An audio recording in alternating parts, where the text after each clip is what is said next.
Well, good morning, everyone. Good afternoon and good evening for those joining from India and Asia and Pacific. My name is Diana Fajardo Pulido, and I am the Community Engagement Manager at the Capacity Accelerator Network from data.org. Thank you so much for joining us in conversation. Today, we're going to talk a little bit about our CAN community. Then we will have a speed networking, something that we like to do as an icebreaker and have a little bit more of interaction between our community. After that, I will present our first guest speaker, Pravesh Kumari, who is a data scientist at Janagra, and she will talk about city data and analytics platform. Then we will have Neelanjan Sircar, who is an associate professor at Ahmedabad University and director of Arta Global. Arta Global is also a partner of data.org, and we have been working on something that Neelanjan will talk about, which is the study on mapping heat inequality across neighborhoods in Delhi. After that, we will have some time for questions and discussion, and then I will share with you some opportunities to keep working in our CAN network. So conversation, we would like conversation to be an interactive platform for everyone in our global community. So here are some forms in which you can participate in conversation. So all your microphones are disabled. If you would like to speak, you can raise your hand or you can unmute yourself. Please do so when we ask you to do the questions for our speakers, or when I ask you to participate. Second, you can share any questions in the Q&A box in your toolbar. And there you can use the chat to introduce yourself and please let us know your name, organization, and where you are joining us from. So let's get started. So I would like to give you a quick snapshot of the Capacity Accelerated Network, but I'm going to leave our colleagues in India to do that. Chivan, can you please share the video? Effective capacity building beyond training sessions is all about training people on real-world problems, looking at hyperlocal data, thinking about problems and challenges within the communities that they work from. There's a very tangible economic opportunities that get created when you talk about local capacity building. Doing it locally, make sure that those models actually work. When you think about placing a fellow who has the experience that have built their capacity around data, the organization sees tremendous change in the way they do their operations, but also how they approach the use of data. The Capacity Accelerated Network is really a network of networks. We have over 100 cross-sector partners focusing on both the demand and the supply side of building data and AI capacity for impact. The 1 million purpose-driven data practitioners is good to have as a North Star. But what is important for us is the who and the how. Technology is all about the ability for people to put it to use. If we don't invest in capacity for people to use technology, then of what good and of what use is it to create technology? Because that's where the true value comes from.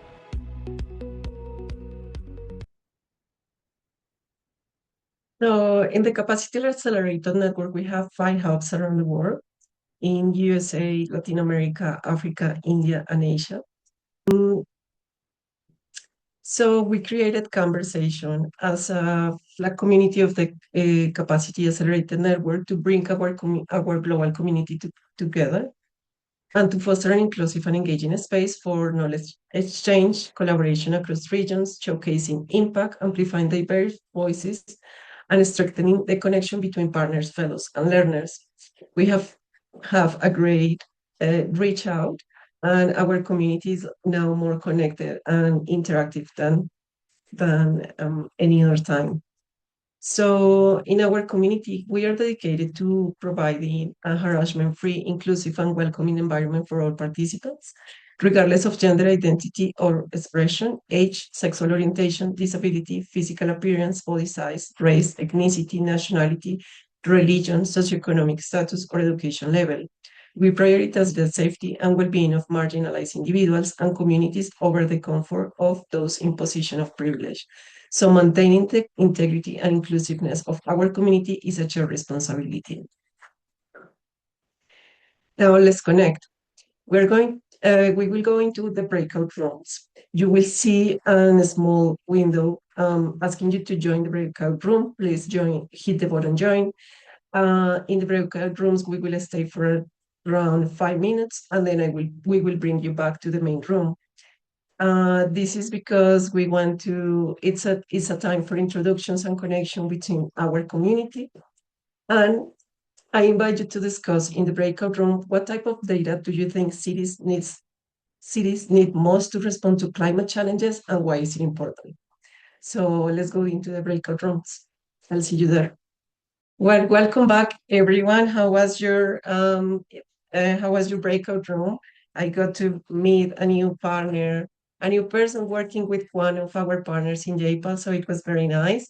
And we got to talk about how, for instance, data from Google Maps can help us to understand a little bit of the commuting and if cities are overpopulated or things like that for health, climate implications. So it was really nice.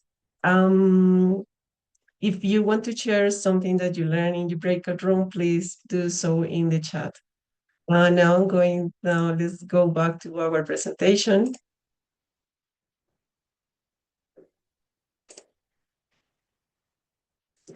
And I'm going to introduce you our first guest speaker, Pravesh Kumari. Pravesh is a data scientist at Janagra. She holds a master's degree in bioinformatics from Banaras Hindu University, and she is a former CAN fellow. She completed her CAN Data Science for Social Impact program at Ashoka University, where she worked on city data and analytics platform. And I invite her to talk about her work as a CAN fellow and now with the government of India on this platform. So welcome, Pravesh, and over to you. Thank you so much, Diana, for the introduction. And can I have the slides, please? Thank you. As Diana mentioned, I was a CAN fellow a year ago, and during the fellowship, I was placed with Janagra, a non-profit organization based out of Bangalore. Janagra basically works around urban governance, public participation, advocacy, and city policies in India. During my fellowship, I had opportunity to start working on project called City Data and Analytics Platform. And right now, I also work in the same organization and carrying forward the same project which I started as a part of my fellowship. Today, I want to share the story behind this platform and more importantly, the challenges which lead to this creation. Can I have the next slide, please, Diana?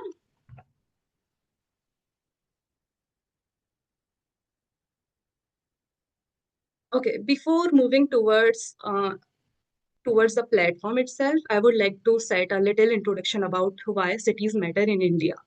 India's growth story is unfolding in its cities. The population, am I getting something from Priyank? No. I'm so sorry.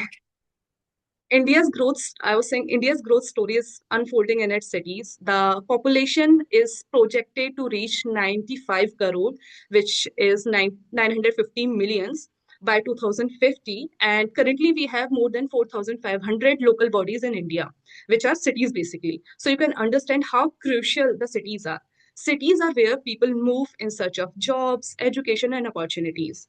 They are where housing is being built, transport are expanding, and new business are emerging every day.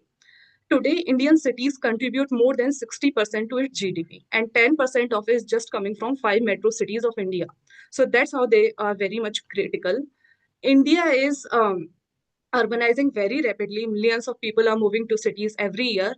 But as city growth, they face complex challenges: housing shortage, pollution, congestion, pressure on infrastructure, climate risk, and whatnot. So these challenges are all there. To manage these challenges, city needs good infrastructure and good governance. And that comes from better planning and better decisions, which eventually helps with the help of good data. So that's the problem lies. In India, we do generate a lot of data. but that all data is not stored and available. Even if available, it's not accessible to the public. And if accessible, it might not be usable or granular enough to provide the city insights. Most data sets are available at state level and sometimes at district level, but the actual decision making is happening at the city level, be it transport, water, sanitation, health, be it anything. Thus, decisions are being taken at more granular level. So city leaders often have to make decisions using the proxies, intuitions, or the outdated data. For example, they might use state averages to understand a city, but a city is not equal to state, even it's not equal to another city. So the data does not reflect the reality on the ground. And that's where the CDAPs comes in picture. Beyond data availability, there are several data issues in the data structure also. For example, first is the accessibility. Even if data is available, it is not accessible. The data exists in silos. It is spread across, it is scattered across different websites, ministries, reports, dashboards, and sometimes it is so complex that you can't analyze it. Another problem is the usability. Different data sets do come with different structures and format. For example, one data set can have different name as compared to another data set for the same geographic. I'm not sure if you have heard of it, but Bangalore and Bengaluru are very known good example of this in India. Bombay, Mumbai, Allahabad, Prageraj. So what this lead to is you can't compare two different data sets. Interoperability is always a problem across these kind of data set. The another problem could be urban boundaries changes over time as city expand. Rural areas become urban, boundaries get reorganized. So data set referring to same place also may have different boundaries. So they might be reflecting different insight and data. And finally, there is a challenge of quality. What the data is referring to, what the figures are there, are they real, and how much real they are. All these issues make it difficult to work around data, which hinders in building a clear and reliable picture of the cities. The idea behind CDAP is this: CDAPs comes in between in this fragmented urban data and the decisions which lead to better outcomes. CDAP does not replace the existing system. It brings data together, it makes it more discoverable, interoperable, and enables a more holistic picture. This leads to better insight, which drive better decisions and incentives, ultimately improving the outcome and the enhancing the quality of life in cities. So CDAP is just going to be in middle of out of it, which is going to be the solution of all the data issues and which lead to a kind of a thought process and a change in building more data-driven decision making in India. Can I have the next slide, please, Tina?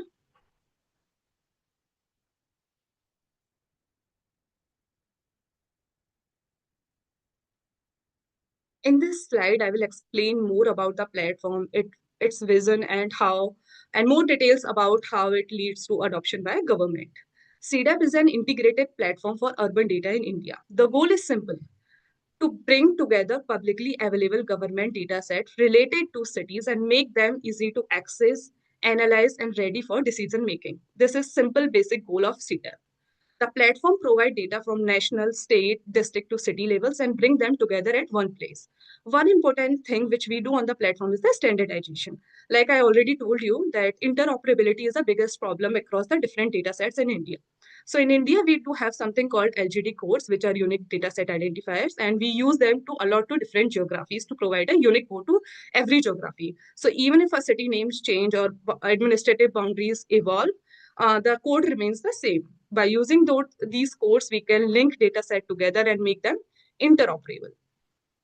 Once data is integrated and standardized, we can compare and visualize the data and can perform multiple dimensional analysis. For example, it includes spatial analysis, temporal analysis, and cross-sector analysis. Let me give you some example. For example, you could overlay a health data with sanitation data.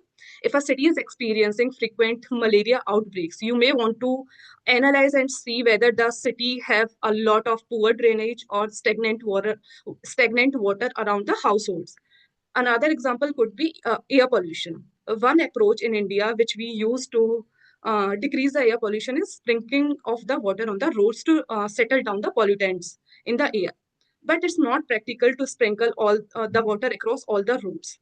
With integrated data, decision maker can identify which road has the high density and combine that with the land use data and prioritize specific location for the intervention. These are the simple example, but they show how data can guide you for a targeted action. And that's the basic role of the CDAP. Regarding its adoption by government, this platform prototype has already been launched in collaboration with Niti Aayog, a government think tank of India. The vision was to show the potential of CDAP to stakeholders and get the buy-in from the government in a way that we can create both demand and supply for CDAP and can turn CDAP as an outside-in tool. Now we are working with these government bodies to bring more data on the CDAP platform. You can scan the QR code and you can explore the platform much better.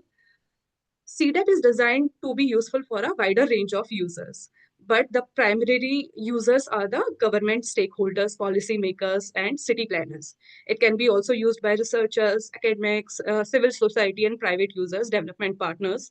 The platform allows users to visualize the data, compare data sets, and download the visualization as well as the data for further analysis. The goal is just not to provide the data, but to make data practical and usable for the real decisions. Ultimately, CDAP is just a starting point towards the journey of bringing the data-driven decision-making in India. We also need to build and strengthen the ability to adopt and apply CDAP. This involves bringing the whole data ecosystem together, be it private institution, government institution, academia, development institution, and so on. We need to come together to thought about what works, what doesn't work, the feedbacks, and these kind of things to grow toward that process and that vision of data-driven decision culture in the India. When data is available at the fingertips of decision makers, it can help cities plan infrastructure better, respond to climate risk more efficiently, deliver service more efficiently, and improve quality of life for the citizens. Cities are complex systems, but with right data and in place tools to analyze data, we can see the beauty of decision making in India. On the closing note, I strongly believe that platforms like CDAP can help transform how cities are governed by bringing reliable, comparable urban data to the fingertips of decision maker. We can move from guesswork to the evidence-based decision making. As cities continue to grow, this shift will be essential for building resilient, inclusive, and sustainable urban future. I think that's it. Thank you, and I look forward towards the discussion.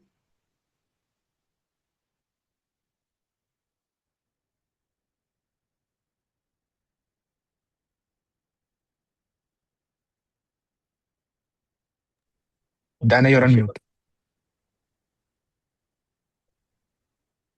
Thank you so much, Pravesh, for telling us a little bit about your experience as a CAN fellow and how these words lead to now your current work in this platform. It's also good to know how data can help us to direct policies when is usable and practical and is accessible to everyone who is interested in using that for to create better outcomes for the population. So thank you so much. We will have some time for questions at the end. So please, if you have any, post them in the Q&A box and the chat. Now I'm going to welcome Neelanjan Sircar. Neelanjan Sircar, our second speaker, Neelanjan Sircar is an associate professor at Ahmedabad University. He is also the director of the Center for Rapid Insights, Arta Global, who is our partner. His research focuses on party and electoral behavior, welfare delivery, urbanization, and environmental and health policy. And Neelanjan is the PI on data or Arta Global study examining the unequal impact of heat across neighborhoods in cities in India. He's going to talk about his experience as a PA and also his academic work on this work. So Neelanjan, welcome, and over to you.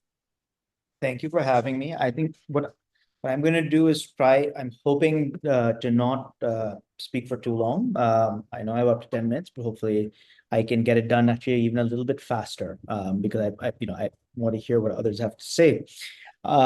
So just to give you some context first about sort of my background and the institution that I'm part of. So Artha Global is a sort of well-known research think tank, policy research institution in India based in Mumbai. And it has for many, many years in its current avatar and previous avatars engaged with, philanthropists, multilateral agencies, state governments on a variety of studies from economic growth to lots of very close collaborations during COVID to do sero surveys to understanding crime and victimization in India. So it's an institution that I've joined more recently. And so what I want to do is tell you a little bit about my background and what the institution does, what I'm a part of, because I think that'll help you understand sort of where we're coming from and the work that we've been doing alongside with data.org. So I'm the director for the Center for Rapid Insights.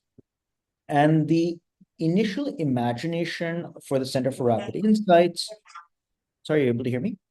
Yeah.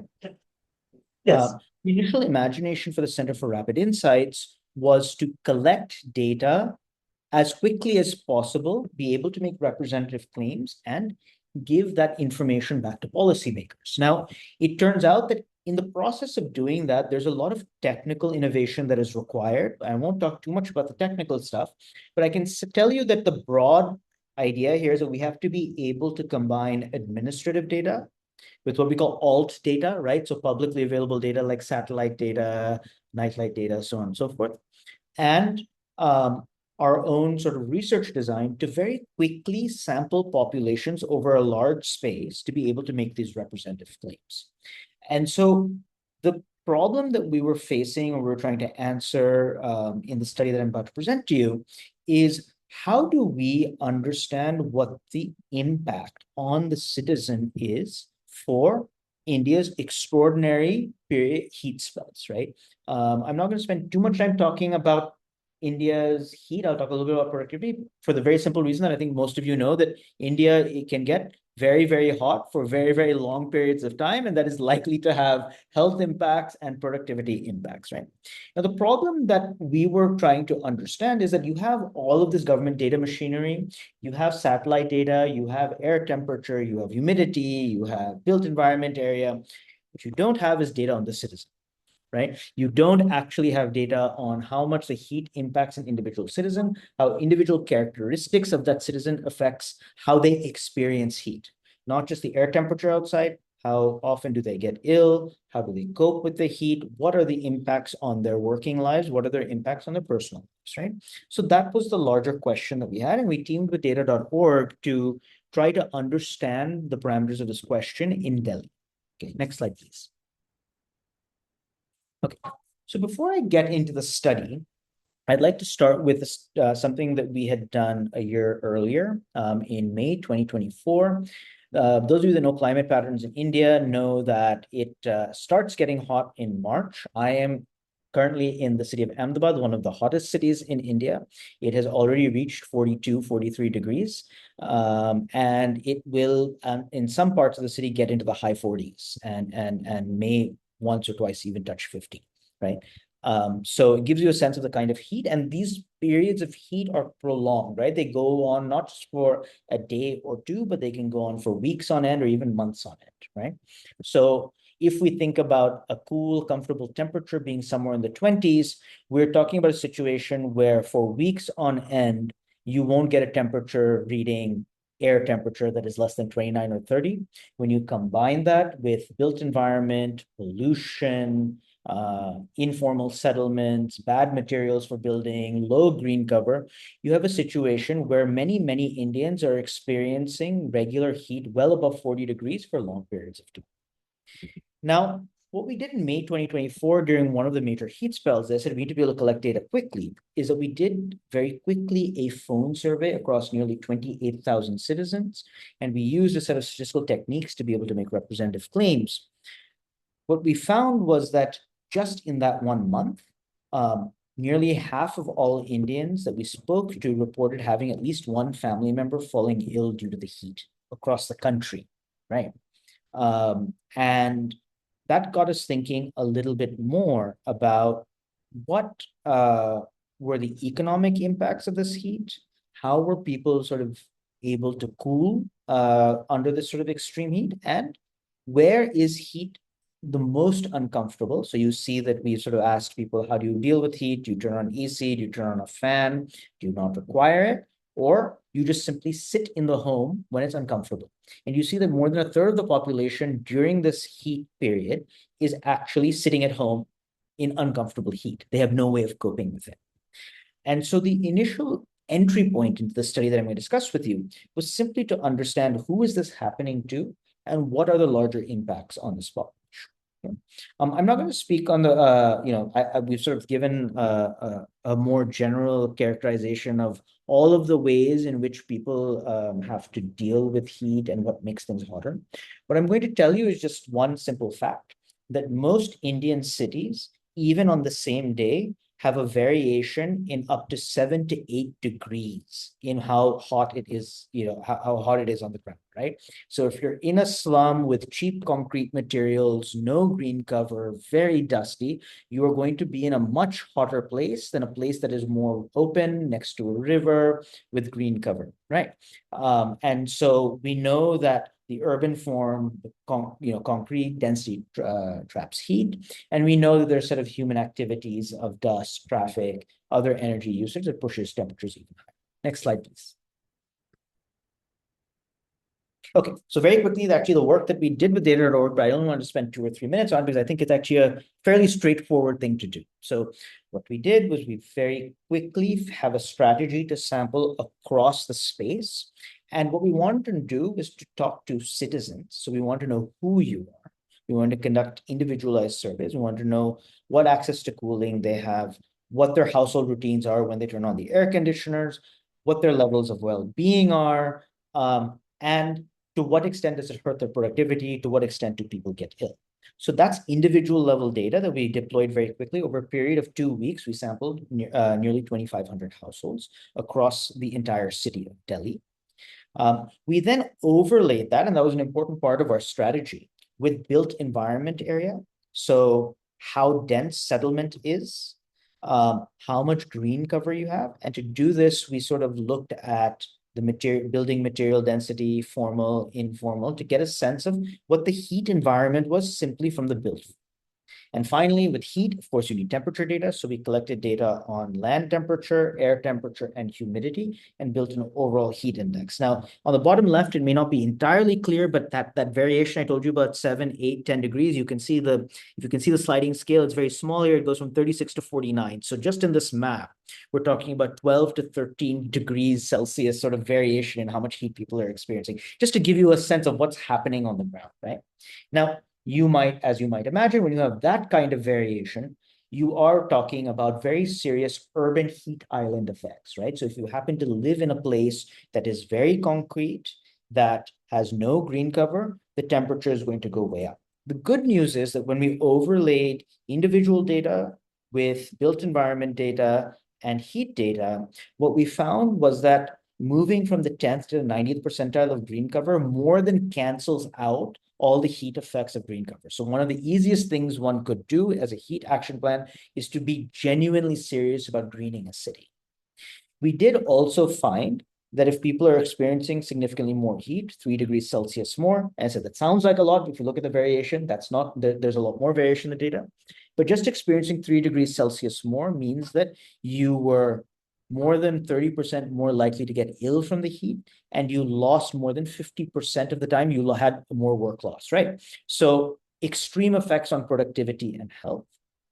We also found that pretty much the only way you can cope with these extreme changes in heat is to turn on the air conditioner. So it is true that if you turn on the air conditioner, you have better mental health, which we collected data on. You sleep better. So these are all positive things. You significantly mitigate these heat-induced illnesses and work loss, but you are spending 2 to 3 times more on your electricity bill. So 2 to 3 times more electricity usage. So we seem to be in this sort of uncomfortable feedback loop where local built area is creating extreme levels of heat, exacerbating already high air temperatures and humidity.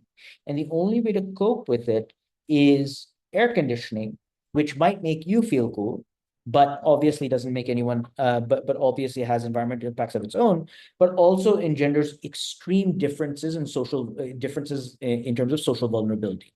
The poor, the migratory populations, people working on construction sites are experiencing heat in the workplace because they have to go to a construction site, and they're often not well off enough to be able to turn on the AC at home, right?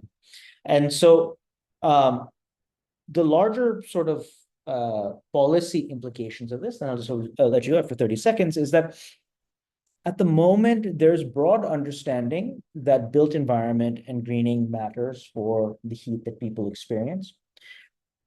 What is less well understood is how much micro variation there is. So part of the reason why we did this study is to sort of demonstrate the amount of heat that people experience is dramatically different as a function of their built area. And we can directly tie that to economic productivity. We can tie that to health, and we can more effectively target locally to be able to mitigate these things. And so if you look at the small map on the upper left, what we've done there is those are actually slightly jittered points of everyone we sampled. And it gives you a sense of just how much variation there is in experienced heat across the household. So towards the bottom right of that upper map, you see lots of yellows because that's a cool green area. The upper left is a dusty, dense, slum-ridden area. And so the ability to really put this on a map, to be able to associate each of those points with a health and economic productivity impact, gives us the capacity to really micro-target and mitigate the most negative impacts of heat. So thank you.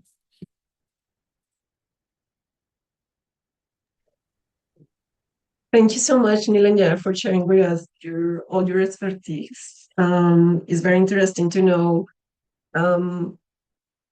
how, like, we have a lot of data captured around the world for quality of life, health, climate, everything. But it's important to know what data are we missing, and that you are working on getting this data from the citizens as well, from individual citizens. So, and how is all these changes in climate and temperature are changing their life and their quality of life. I think these are excellent examples of how sorry, I'm just gonna stop sharing. These both are excellent examples of how we are using data to improve people's health, but also how we are helping with this data, helping policymakers to make decisions on infrastructure, on several factors that are affecting our life. So thank you so much for that. I think we have time for questions and comments. Anyone would like to speak up, or do we have any questions on the chat? There's one question in the Q&A section, if you can read it. I don't. Oh, yeah. Right. So I think this is for Pravesh, and is how CDAP is different from other data platforms in India. Oh, okay. Thank you for someone who has posted this question. This is a great question. I would like to respond this in two parts. One was the vision of the platform itself. So in India, if you see, there is no single platform which provides you city level data. And that makes it interoperable also. So you can't compare overlay data and, do spatial analysis. So that was the vision.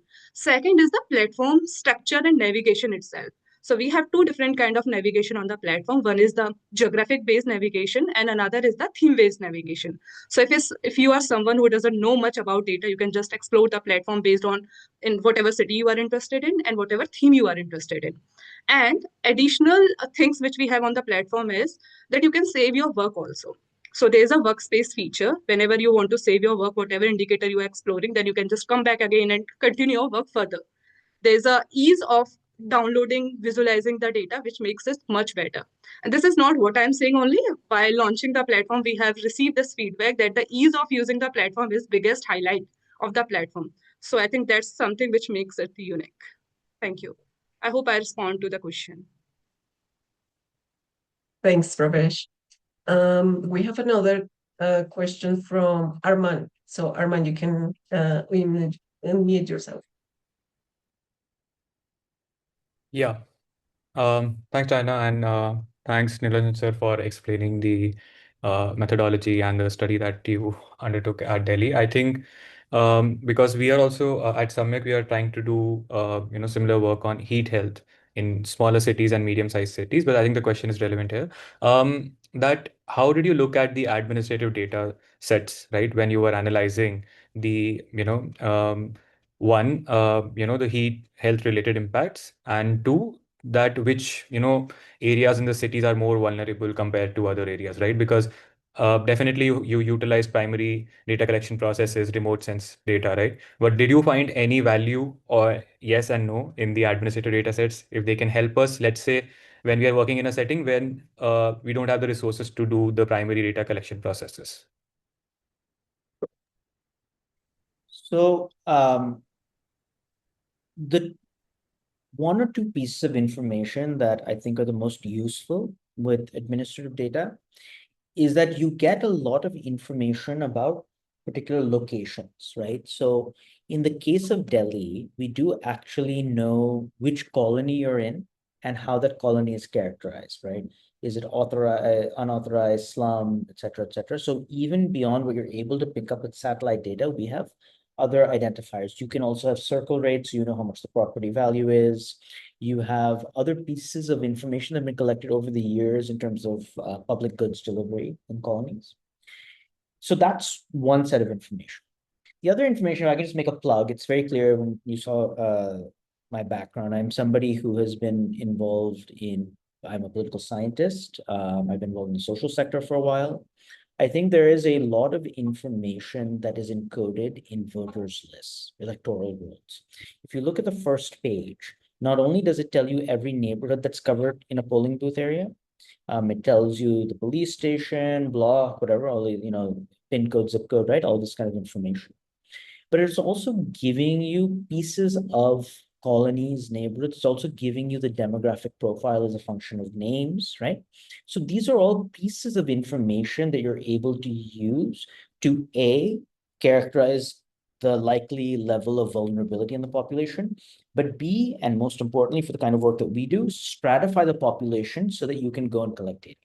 I would also just very quickly say I wouldn't be so down on primary data collection, partially because after working with government for a while, primary data collection is very necessary. You don't want to just sort of be in the loop of bad data that is being linked to each other or data that's sort of being hidden in various ways. You see, unfortunately, many times policymakers making decisions they shouldn't because there hasn't been that basic ground truthing of data that you get from citizens. And because you're dealing with vulnerable populations, it's important that you get that. I think it can be done very cheaply if one knows how to stratify data collection quickly and run short enough surveys for the pieces of information you need for data verification. So I wouldn't be so quick to throw out the primary data collection either. And I do also think that the administrative machinery of electoral rolls and colony files actually gives you a fair amount. Right. Thank you so much. Thanks. We have another question for you, Neelan. Can you share any surprises you found in the data when you were overlaying the data? So the obvious surprise is just the scale of variation, right? Which I think we tried to show you. I mean, it's actually quite depressing. So we did. I'll tell you one more complicated thing. We didn't actually make the report because it was sort of too complicated a point. So it looks like there isn't huge sorting of social vulnerabilities into more hot and less hot places in the data. There is some, but it's not as significant as you might think. Now, there are two reasons. One is something that is a Delhi-specific phenomenon, which is the most integrated of spaces class-wise, or what we call unauthorized colonies. So there are very, very few planned colonies in Delhi, and a very high percent of the population is living in places that are informal, whether they're well off or not. That's true of places like Mumbai and as well. So what's happening is places with very bad infrastructure actually have quite a bit of diversity in social vulnerabilities. The second thing is that because the prominent method of mitigating heat has become using the air conditioner, you can actually live in a place that is otherwise inhospitable outside of the home and cool. So one of the things that's sort of interesting is that we're not getting that kind of extreme sorting of social vulnerabilities into places that are hot and cool in this data. The variation is coming more in terms of your ability to cool when it's uncomfortable because it's hot everywhere, and the impact that has on your sleep, economic productivity, and mental health. That's very interesting. Thank you so much. So Hini. No, thanks, Neelanjan, and again for the great presentation. My questions are more on the use side of things. So, actually, in your slide, in one of the graphs, you show that wealthier households can spend more to cope, right, with the use of ACs and stuff like that. So, from a policy use side of things, right, because that brings up the question of equity and efficiency. What does it mean? How should policy balance efficiency, which is, the aggregate heat burden, with equity, so that the vulnerables are protected? So that's my first question. And the second, I understand this is a survey that you undertook, but again, if there are any thoughts or future plans on how can we take some of these insights more in pushing at the decision stage. So, for example, if from a policymaker perspective, how can they make trade-offs in planning, especially between making infrastructure investments, household level solutions like AC access and all of that, right? So if you could talk a bit about that, that would be great. Thanks. Yeah. Thank you for the question, Shoini. Let me give a broad answer, which may or may not be helpful. So I do think that there are other sources of data. So we did collect data, for instance, on electricity bills, and where possible, we matched it back to the DISCOM, to the people who are sort of metering and giving you electricity bills. I do think more systematic work could be done if that data is unlocked to the researcher, because not only does it help with grid planning, but because in the heat, the very largest, like by a long shot, right? If someone's not turning on an AC and somebody's turning on an AC, you can see it in the bill. Just getting that information would tell you a lot about somebody's capacity to cope with heat, right? So the way that I would think about this in terms of micro measurement is to work backwards, right? Whatever data you have at scale, you use it, you merge it together, and then you tactically find a few points in space to go and collect deep information so you don't forget the citizen. It's very similar to the way that we do ground truthing with remote sensing, right? So, the standard sort of machine learning idea is give me just enough data points for me to be able to train the model for then to be able to make sort of larger inferences over space, right? And it's very important for us to be training on data that we believe that takes people's vulnerabilities into account. So that would be my sort of larger machine I have in my head. Let's try to bring in as much of this data on, mobility, on health impacts. We have, local public health clinics and hospitals and so on. It's very hard to put that data together, but sort of that's the sort of imagination, and then tactically go and do this primary data collection to be able to sort of increase the quality of your inference. The question of what a policymaker can do in this case, so I think, if you look at the heat action plans or even the way that it is rolled out, part of the problem, this is sort of standard social science, you have to make citizens legible to the state, right? So nobody disagrees that slums are hotter than wide green patches, but you need to create some database of information that says, okay, these are more problematic areas than these, or these are more vulnerable areas than these. And hey, given your limited resources, this is how you should allocate, right? So we try, because as I said, those who have been involved in the social sector, we try through NGOs, through social service to deal with these things. But what's advantageous about a system like this is that it makes the entire city legible to the municipal commissioner, to the system. And then people can innovate on how to allocate the resources they have on cooling, right? So that's kind of my imagination of the ecosystem. Bring all the data together. You collect data in important points to make sure that we have high quality data on vulnerability. You then push that up to the decision maker, and they're able to intelligently allocate the resources because now you have made vulnerabilities vis-a-vis heat legible to them. Right? So. Well, thank you so much for raising these interesting points. I think we are nearly at the time to go. So before that, I want to thank Pravesh and Neelanjan for accepting participating here. Any questions you can that the participants have, you can send it to us. We will send it to them. But I would like first, before ending this, sharing some opportunities to join up with, keep growing up with in our CAN network. So we have two tools to share here. The first one is the Harvard Climate Bears, which helps to simplify, discover, and apply curated climate data for communities, researchers, and policymakers. If you want to check this out, Shivan is posting the link to access it on the chat. And they have recently launched some data on climate in India. So please go and check that out. We also have the National Climate Stack Innovation Challenge, which is from our friends from Gates Foundation, NABAR, and Dalbert. And if you want to apply, if you want to know a little bit more, please go and check that out as well. And finally, we have the data.org Finverse tool, who will help you understand your community's financial health and use of data and AI to strengthen economic opportunity across APAC. So please also go and check that out with the link on the chat.